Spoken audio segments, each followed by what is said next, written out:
बिस्मिल्लाहिर्रहमानिर्रहीम। अस्सलाम वालेकुम ख़वातीन और हज़रात, मैं हूं आपका जुनैद सलीम और आप देख रहे हैं इंसाफ डिजिटल।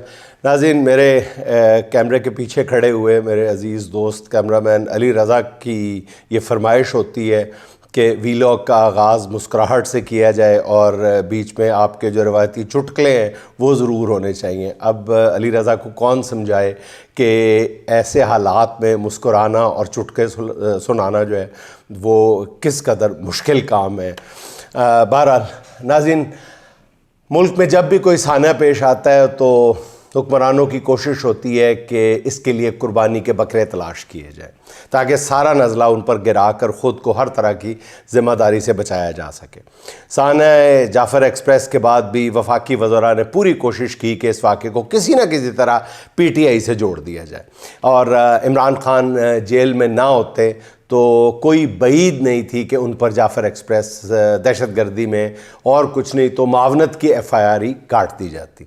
और मैंने एक बार मजाक में कहा था, तो शायद सीरियसली भी किसी ने कहा कि आप मजाक कर रहे हैं, तो इस हुकूमत का कोई पता नहीं है कि सीरियसली ये काट दिया जाए, ये FIR काट दी जाए कि वो जो दहशतगर्द शरीफुल्लाह पकड़ा हुआ है, वो जो बकरियां और मुर्गियां पालता था यहाँ पे, वो मुर्गियां भी उसने इमरान खान से ली थी। तो किसी ने यार दोस्तों ने लिखा है कि आपने तो मजाक में बात कही है, कोई पता नहीं है कि हुकूमत वाकई इमरान खान पे ये केस भी डाल दे। और अगर इमरान खान पर ये कोई जिक्र कर दिया जाएगा किसी वीलॉग में तो जाहिर है फिर ख़ुद ब खुद 2-3 दिन के अंदर अंदर जो है वो इमरान खान पर मुकदमा भी बन जाएगा और फिर ख़ुद ब खुद इमरान खान को सज़ा भी हो जाएगी। फिर ख़ुद ब खुद जो है वो ज़मानतें भी मनसूख होना शुरू हो जाएंगी। लेकिन ऐसा हम पहले देख चुके हैं कि जब कोयटा में एक वकील के कत्ल का मुकदमा इमरान खान पर दर्ज कर लिया गया था तो वो भी एक मजाक था। साना जाफ़र एक्सप्रेस के बाद हुकूमती कैंपों में नाज़रीन बहुत ज़्यादा इज़्तिराब है, क्योंकि अभी तक बाकायदा तौर पर कुर्बानी का कोई बकरा मिल नहीं पा रहा। अलबत्ता शहर इक़्तिदार में इस तरह बातें चल रही हैं जिस तरह की, उससे पता चलता है कि पसे पर्दा बहुत ज़्यादा परेशानी है। ज़राए दावा ये कर रहे हैं कि बतौर वज़ीर ख़ारजा पे दर पे नाकामियों की वजह से मोहसिन नकवी साहब काफ़ी दिल बर्दाश्त हैं और इक़्तिदार की राहदारियों से वाकफ़ियत रखने वाले ज़राए ये कहते हैं कि मोहसिन नकवी संजीदगी से मुस्ताफ़ी होने के बारे में गौर कर रहे हैं और ये भी मुमकिन है कि वो वज़ारत दाखिला से ही नहीं बल्कि PCB की चेयरमैनशिप से भी इस्तीफ़ा दे दें। ये PCB वाली बात से मैं इत्तफ़ाक़ नहीं करता, लेकिन यार लोग बहुत एतमाद के साथ ये बात कर रहे हैं। मोहसिन नकवी के करीबी ज़राए का ये कहना है कि बतौर वज़ीर आला मोहसिन नकवी ने जिस तरह मुखालिफिन की आवाज़ दबा कर अपनी कारकर्दगी दिखा कर बहुत नाम कमाया था, वज़ीर दाखिला और चेयरमैन PCB की हैसियत से वो सब बर्बाद हो गया। ताहम ज़राए का ये भी कहना है कि मोहसिन नकवी पर मुस्ताफ़ी होने के लिए इस्टेब्लिशमेंट का कोई दबाव नहीं है और वज़ीर आज़म शहबाज शरीफ तो उन पर दबाव डालने की पोजीशन में सिरे से हैं ही नहीं है। तो नून लीग के अंदरूनी सर्कल से राह रस्म रखने वाले कुछ ज़राए का ये कहना है कि नून लीग ने नकवी साहब के गिर्द घेरा डाल दिया है, जिसमें तलाल चौधरी को दाखिला का वज़ीर मुमलिकत बनाया है और उसके साथ ही इस बात की भी तशहीर की जा रही है कि ये तकर्री जो है ये मोहसिन नकवी को एतमाद में लेकर की गई थी। साथ ही ये भी हालांकि मेरी इतलात ये है कि तलाल चौधरी के बारे में नकवी साहब के साथ कोई मुशावरत नहीं की गई थी। साथ ही ये भी प्रोपेगेंडा किया जा रहा है कि मोहसिन नकवी खुद ही तंग आकर वजारत दाखिला छोड़ना चाहते हैं। दूसरी तरफ बाज़ राय ये भी कहते हैं कि मोहसिन नकवी फ़िलहाल कुछ अर्सा के लिए पीछे रहकर आराम करना चाहते हैं, इसलिए मोहसिन नकवी ने अभी इस्तीफ़ा तो दे देंगे लेकिन वो कम बैक भी कर सकते हैं। अब पता नहीं ये खिड़की क्यों खोल, हो सकता है वो दोबारा इससे भी बड़े ओहदे पर लाए जाए। अब वज़ीर दाखिला से बड़ा ओहदा क्या हो सकता है? जी नाज़रीन, आप बिल्कुल ठीक सोच रहे हैं, इससे बड़ा ओहदा वज़ीर आज़म का ही हो सकता है। और ये भी हकीकत है कि शहबाज शरीफ ने वज़ीर आज़म बनने के बाद अपने बेहतरीन मुंतज़िम होने की तमाम झूठी सच्ची कहानियों को यकसर गलत साबित कर दिया है। खोदा पहाड़ निकला चूहा से भी कोई बदतर मिसाल तलाश करनी चाहिए हमें। ज़राए ने बड़े इसरार के साथ बताया कि शहबाज शरीफ ने अपने लाने वालों को हर तरह से बुरी तरह से मायूस किया और उन्हें लाने वाले अब उन्हें एक बोझ से ज़्यादा कुछ नहीं समझते। शहबाज शरीफ की वाहिद खूबी यह है कि उन्होंने पज़ पर्दा क़ुव्वतों की किसी भी बात पे इख्तलाफ को ख़ुद पे हराम करार दे रखा है। उन्होंने नो कहना नहीं सीखा। मगर शहबाज शरीफ की नाहली इतनी हमा जो होता है कि इस कदर फर्मा बरदारी के बावजूद अब वो एक नाकारा सियासी किरदार बन चुके हैं। हालांकि ऐसा बंदा तो इस्टेब्लिशमेंट को बड़ा सूट करता है, लेकिन वो अजीब बंदे हैं कि वो तमाम तर यस यस करने के बावजूद जो है वो इस्टेब्लिशमेंट के लिए बोझ बने हुए हैं। अब ज़राए का ये कहना है कि ज़िम्मेदार हलकों ने शहबाज शरीफ के मतबादल के लिए भी तलाश के लिए काम शुरू कर दिया, जिसके लिए कई रहनुमा जो हैं वो अपनी अपनी CV पेश कर रहे हैं।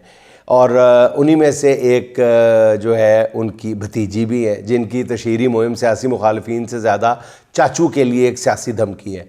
वो ना सिर्फ वज़ीर आज़म बनने की ख्वाहिशमंद है, बल्कि अपनी टिकटॉकर दोस्तों के ज़रिए बरमला इसका इजहार भी कर चुकी हैं। अब ज़रा ये कहते हैं कि मोहसिन नकवी के इल्म में भी ये सारी बातें हैं, इसलिए हो सकता है कि वो फ़िलहाल वज़ारत दाखिला छोड़ दें और अगले कुछ अरसे में जब शहबाज शरीफ की फरागत का मामला जो है वो हतमी फ़ैसला हो जाए तो वो भी शेरवानी पहनने वालों की फ़हरिस्त में सबसे आगे हों।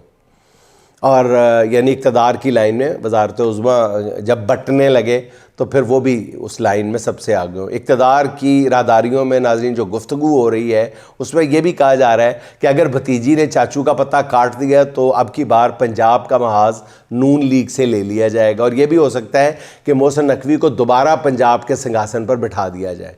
अब इस तरह पीपल्स पार्टी के वो तहफ़्फ़ुज़ात भी दूर हो सकते हैं जो मरीम नवाज़ की मौजूदगी में दूर नहीं हो सके थे, और ना दूर होने का कोई इम्कान नज़र आ रहा है, क्योंकि अल्टीमेटली तो मोहसिन नकवी साहब को ज़रदारी साहब का ही बंदा समझा जाता है। तो देखें आगे क्या होता है। बहरहाल अच्छा नाज़रीन, बड़ी इंपॉर्टेंट जो बात है वो है शेर अफजल मरवत साहब की। बड़ी अजीब बातें कर रहे हैं। एक तरफ एक दिन उन्होंने तकरीर में कुछ कहते हैं कि उन्होंने इजाज़त ले के सख्त तकरीर की, अब अगले दिन जो उनके इंटरव्यूज़ आ रहे हैं वो बिल्कुल पेंतरा बदल के आ रहे हैं। तहरीक इंसाफ और इमरान खान ने गुमनामी के पाताल से जिसको निकाल कर शोहरत की बुलंदियों पर पहुंचाया, वो अब घर का बेदी बनकर लंका डालने की नेट प्रैक्टिस कर रहा है। गुज़िश्ता रोज़ उन्होंने कौमी असम्बली में ख्वाजा आसिफ से मुलाकात की, और चैम्बर में होने वाली इस मुलाकात में, स्पीकर चैम्बर में होने वाली इस मुलाकात में शेर अफजल मरवत ने यह वादा किया है कि वो अब ख्वाजा आसिफ और नून लीग की ट्रोलिंग नहीं करेंगे। और ज़राए कहते हैं कि शेर अफजल मरवत साहब की वो जो मर्ज़ी कहें, जितनी मर्ज़ी तरदीदें करें, उनकी अगली मंजिल नून लीग ही है। हालांकि पीपल्स पार्टी भी इन्हें अपनी जमात में शमूलियत की दावत दे चुकी है। बहरहाल नाज़रीन, ये शेर अफजल की अपनी मर्ज़ी है कि वो नून लीग में जाएँ, MQM में जाएँ, जहाँ जाएँ उनके साथ होना वही है। मगर उन्होंने तहरीक इंसाफ पर जो संगबारी शुरू कर दी है ना, शायद वो इसके नताइज से पूरी तरह आगाह नहीं है, या आगाह हैं भी तो इसके बावजूद वो नताइज भुगतने के लिए तैयार है। जैसा कि पहलों को भी पता था कि साढ़े नल की होनी है, इसके बावजूद उन्होंने वो पत्थर चूम लिया था। या वो मायूसी के ये भी कहा जा सकता है कि उस मकाम पर पहुंच चुके हैं जहां सोचने समझने की सलाहियतें सल्ब हो जाती हैं। चंद रोज़ कबल एक सहाफ़ी के पॉडकास्ट में गुफ्तगू करते हुए उन्होंने बहुत सी मतनाज़िया बातें की, मगर सबूत किसी का भी पेश नहीं किया। शेर अफजल मरवत साहब कहते हैं उसमें कि PTI का सोशल मीडिया उनका मुखालिफ है, और ये मुखालफत उस वक्त शुरू हुई जब इमरान खान ने बैरिस्टर गौहर को पार्टी चेयरमैन नामजद किया, उन्हें ज़िम्मेदारी सौंपी, यानी शेर अफजल मरवत साहब को ज़िम्मेदारी सौंपी कि वो इसका मीडिया में ऐलान करें जाके। ये अजीब-ओ-गरीब बोंगी है जो शेर अफजल और मरवत साहब मार रहे हैं कि भाई, और बकौल शेर अफजल साहब पार्टी में एक शख्स ऐसा है जो बैरिस्टर गौहर को चेयरमैन नहीं बनने देना चाहता था, और वो शख्स अभी भी पार्टी में है, और इसी वक्त से पार्टी में उनकी मुखालफत शुरू हो गई। पहले तो ये कहानी नाज़रीन बिल्कुल बेबुनियाद लगती है, जैसे मैंने अर्ज़ किया है ना, मुमकिन सी बात है। अगर इमरान खान ने बैरिस्टर गौहर को पार्टी चेयरमैन नामजद कर दिया था तो किसकी मजाल है कि वो इसकी मुखालफत करता? सोचने वाली बात है ना। ऐलान तो महज रस्मी कार्रवाई थी, फिर ये हुमा जो है वो शेर अफजल मरवत के सर क्यों बिठाया गया कि वो सुबह 11 बजे ऐलान करें? शेर अफजल के सामने तो नहीं हुई ना ये नामजदगी। तो कहते हैं कि जी उस वक्त इस मुलाकात के मौके पे जेल में उमैर नियाज़ी, हामिद खान, बैरिस्टर अली ज़फ़र और शुएब शाहीन भी मौजूद थे। उन्होंने ऐसी कोई बात नहीं की, उन्हें इसमें साजिश की बू नज़र नहीं आई। अच्छा नाज़रीन, मैं ये भी यहाँ पे वजाहत करता चलूँ कि मैंने ये जो 4 शख्सियात हैं इनमें से 2 से बात की है। उन्होंने कहा है कि ये बात हुई ज़रूर थी लेकिन इस बात में एक ये ज़िम्मेदारी इमरान खान ने बैरिस्टर शेर अफजल मरवत को सौंपी थी, ऐसा बिल्कुल नहीं है। उन्होंने ये बात बैरिस्टर अली ज़फ़र साहब से कही थी कि बैरिस्टर अली ज़फ़र साहब जाके अनाउंस करें कि बैरिस्टर गौहर जो है वो पार्टी को लीड करेंगे। तो ये इन्होंने अपने ज़बरदस्ती हुमा पकड़ के, उड़ता हुआ हुमा पकड़ के अपने सर पे बिठाने की कोशिश की है, जो बैठने का नाम नहीं ले रहा। अच्छा, सारे यही कह रहे हैं। और इसके बाद जो सबसे मज़ा खेज़ बात शेर अफजल ने कही है वो ये है, वो कहते हैं कि पीटीआई का सोशल मीडिया और तमाम यूट्यूबर्स को एक शख्स डील करता है। इमरान रियाज और सदीक जान जैसे यूट्यूबर भी उसी शख्स से हैंडल होते हैं, मगर उन्होंने पीटीआई की इस तोप शख्सियत का नाम, बाकी सब नाम बता दिए, उस शख्सियत का नाम नहीं बताया जो सबको हैंडल कर रही है। अजीब हवानक सी कहानी है। पहली बात तो यह है नाज़रीन कि इमरान रियाज और सदीक जान क्या पीटीआई के वर्कर हैं जिन्हें पार्टी की तरफ से हुक्म आता है? इमरान खान की हुकूमत के दौरान उनके वज़ीर आला, अगर आपको याद हो, हुकूमत के जब खान रूल कर रहा था, खान साहब की हुकूमत थी, तो उनके वज़ीर आला उस्मान बुज़दार की सबसे ज़्यादा मुखालफत जो थी वो इमरान रियाज खान ने की थी। और जिस इमरान रियाज को बदतरीन रियासती जबर अपने मौक़िफ़ से नहीं हटा सका, उसे पीटीआई का एक शख्स हैंडल कर रहा है। उसकी दी हुई लाइन पर इमरान रियाज वीलॉग करता है। शेर अफजल साहब, आपकी दलील तो यहीं ठीक है।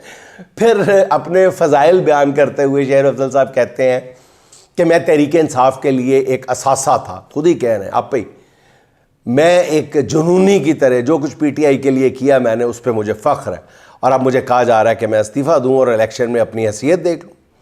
तो शेर अफजल साहब, इसमें कौन सी गलत बात है? जब आप खुद को इमरान खान से बड़ा लीडर समझने लगे हैं तो इसको जांचने का कोई तो पैमाना होना चाहिए ना। डर क्यों रहे? और वो पैमाना यही है कि आप इस्तीफ़ा दें और मुनसिफाना इलेक्शन में पीटीआई के टिकट के बगैर जीत कर आए। बेशक आप पूरी हुकूमती वो तो आपको हुकूमती सपोर्ट हो मिल ही जाएगी, मिलनी है। जब आप पीटीआई के कैंडिडेट के खिलाफ लड़ेंगे तो लड़ें, हिम्मत करें, एक दफ़ा दूध का दूध और पानी का पानी हो जाए। क्योंकि सब जानते हैं कि 2018 के इलेक्शन में आपकी ज़मानत जब्त हो गई थी। इसके बाद शेर अफजल कहते हैं कि पीटीआई में मुझसे हिसाब मांगने वाले जानते नहीं हैं कि मैं नॉर्मल आदमी नहीं, मैं डरता नहीं, हर किसी से लड़ जाता हूँ। तो शेर अफजल साहब, पीटीआई के कायदीन और कारकुनों का आप पर सबसे बड़ा इतराज़ ही है कि आप नॉर्मल नहीं है। आपका पता ही नहीं चलता कि कब आप पोरस के हाथियों की तरह अपने ही लोगों को कुचलने लग जाएं। फिर आपने अपनी कुर्बानियां भी गिनवाई हैं कि आपका फार्म हाउस गिराया गया, आपके उजरे को आग लगाई गई। तो इस बारे में सिर्फ इतना कहना था शेर अफजल साहब कि पीटीआई वो वाहिद जमात है जहां जवानों ने सीनों पे गोलियां खाई हैं, जायदादें तबाह करवा ली हैं, कारोबार बर्बाद करवा लिए हैं। पुलिस के जबर का ना खत्म होने वाला सिलसिला आज भी जारी है, आज तक। और ये सब कारकुन बर्दाश्त कर रहे हैं, बड़े दिल के साथ, कलेजा बड़ा करके बर्दाश्त कर रहे हैं। आपको तो पार्टी ने कौमी असेंबली तक पहुंचाया, नाम दिया, इसके बावजूद आपने इमरान खान पर ही तनकीद शुरू कर दी। शेर अफजल मरवत साहब, बहरहाल आप अपने रवैये पे ज़रा ठंडे दिल से गौर ज़रूर कीजिएगा और देख लीजिएगा। वैसे ऐसे मौके पे कोई नसीहत जो है या कोई भी मशवरा जो है वो इस तरह के कान, इस तरह के मूड में सुनने के लिए तैयार नहीं होते। चारों तरफ से आवाज़ यही आ रही होती है, ओ पैरा शेरा, वह बिल्कुल यही आवाज़ आती है। तो आपके कान भी इस वक्त वही आवाज़ें सुनना चाहते हैं। ओ शेर अफजल मरवत साहब, आप ही हैं, कौन इमरान खान? तो इस वक्त आपको ये बात समझ नहीं आएगी। ना आपको जहांगीर तरीन का अंजाम नज़र आएगा, ना आपको खटक का अंजाम नज़र आएगा, और दीगर पता नहीं कितनी एक लंबी फहरिस्त है, किसी का अंजाम भी नज़र नहीं आएगा। जब आप पर हो गुजरेगी फिर आपको पता चलेगा, फिर बहुत तख़ीर हो चुकी होगी। अच्छा नाज़रीन, अमरीकी हुकूमत ने 43 ममालिक के शहरियों पर सफरी पाबंदियों की तजावीज़ दी हैं। अमरीकी अखबार के मुताबिक ट्रंप इंतज़ामिया एक नई सफरी पाबंदियों की फहरिस्त पर गौर कर रही है। रेड लिस्ट में 11 और ऑरेंज लिस्ट में 10 और येलो लिस्ट में 22 मुल्कों को शामिल करने की तजवीज़ है। रेड लिस्ट में शामिल ममालिक के अफराद अमरीका का सिरे से सफ़र ही नहीं कर सकेंगे। पाकिस्तान को गालिबन ऑरेंज लिस्ट में रखा जा रहा है, जिसमें पाकिस्तान, बेलारूस, हेटी, म्यांमार, रूस और तुर्कमानिस्तान शायद शामिल हैं। इस ऑरेंज लिस्ट में शामिल ममालिक के शहरियों के इमिग्रेंट और सयाहती वीज़े जो हैं वो महदूद किए जाएंगे। अमरीकी अखबार के मुताबिक ऑरेंज लिस्ट में शामिल मुल्कों के कारोबारी मुसाफिरों को कुछ शराइत के साथ अमेरिका में दाखिले की इजाज़त दी जा सकती है। येलो लिस्ट में 22 मुल्कों को शामिल करने की तजवीज़ है और इस लिस्ट में शामिल मुल्कों के शहरियों को तहफ़्फ़ुज़ात दूर करने के लिए ग़ालिबन 60 दिन का वक्त दिया जाएगा। मेरा ख़्याल है ये सारा कुछ जो हुआ है ये फ़र्स्ट ग्लोबल पाकिस्तान जैसी तंजीमों की काविशों और कोशिशों का नतीजा है और कि पाकिस्तान को ऑरेंज लिस्ट में रखा गया है। अब देखें आगे क्या होता है। अच्छा नाज़रीन, IMF का जायज़ा मिशन की वापसी जो है वो उस पर हुकूमत सब अच्छा है कि रिपोर्ट दे रही है और कहा जा रहा है कि जल्द ही IMF कर्ज़ की अगली किस्त जारी कर देगा। मगर इक़्तिसादी अमूर के मायानाज़ रिपोर्टर शहबाज राना ने खबर दी है कि पाकिस्तान और IMF के दरमियान $7 अरब के प्रोग्राम के पहले जायज़े पर स्टाफ लेवल मुआहदा नहीं हो सका और IMF ने कहा है कि उन्होंने दौरे के दौरान अमले की सतह के मुआहदे तक पहुँचने की तरफ अहम पेशरफ्त की है। इसके बावजूद स्टाफ लेवल मुआहदा नहीं हुआ जो एक तशवीशनाक बात है। इससे पहले वज़ीर ख़ज़ाना साहब ने कल कहा था कि IMF के साथ सब कुछ ठीक है। नाज़रीन, आपको एक ख़बर देना भी मकसूद है कि सदर ज़रदारी साहब ने मुल्क के मुक़्तदर हलकों को एक मीठी मीठी सी छोटी छोटी सी नन्ही मुन्नी सी धमकी देने की कोशिश की है इन तमाम हालात में, क्योंकि दहशतगर्दी की वेव है और ज़रदारी साहब ये समझते हैं कि दहशतगर्दी की इस वेव में मुक़्तदर हल्के या इस्टेब्लिशमेंट एक दबाव का शिकार है, तो उससे फ़ायदा उठाते हुए अपने कुछ सियासी मुतालबात मनवा लिए जाए। लेकिन सुनने में ये आया है कि मुक़्तदर हल्कों ने ज़रदारी साहब की इस धमकी के जवाब में उनको कमोबेश शट कॉल ही दे दी है कि ये वक्त ऐसी बातों का नहीं है। ये मैं अगले किसी वीलॉग में बता दूंगा इसकी तफसील कि ज़रदारी साहब ने इस्टेब्लिशमेंट से या मुक़्तदर हल्कों से क्या मांगा है जिस पे उनको फ़िलहाल इनकार हो गया है। नाज़रीन, चलते चलते नईम ज़रार साहब के 2 अशार सुन लें। हम शाम गरीबा के अलम लिखते रहेंगे, हम शाम गरीबा के अलम लिखते रहेंगे, तौफ़ीक नहीं तुमको तो हम लिखते रहेंगे, तौफ़ीक नहीं तुमको तो हम लिखते रहेंगे। गो सोच पे पहरा है मुखालिफ हैं हवाएं, गो सोच पे पहरा है मुखालिफ हैं हवाएं, वादा है कि हम अहले कलम लिखते रहेंगे, वादा है कि हम अहले कलम लिखते रहेंगे। नाज़रीन, खुश रहें, खुश रखें। आपसे मुलाकात होगी इंशाअल्लाह अगले व्लॉग में। अल्लाह हाफ़िज़।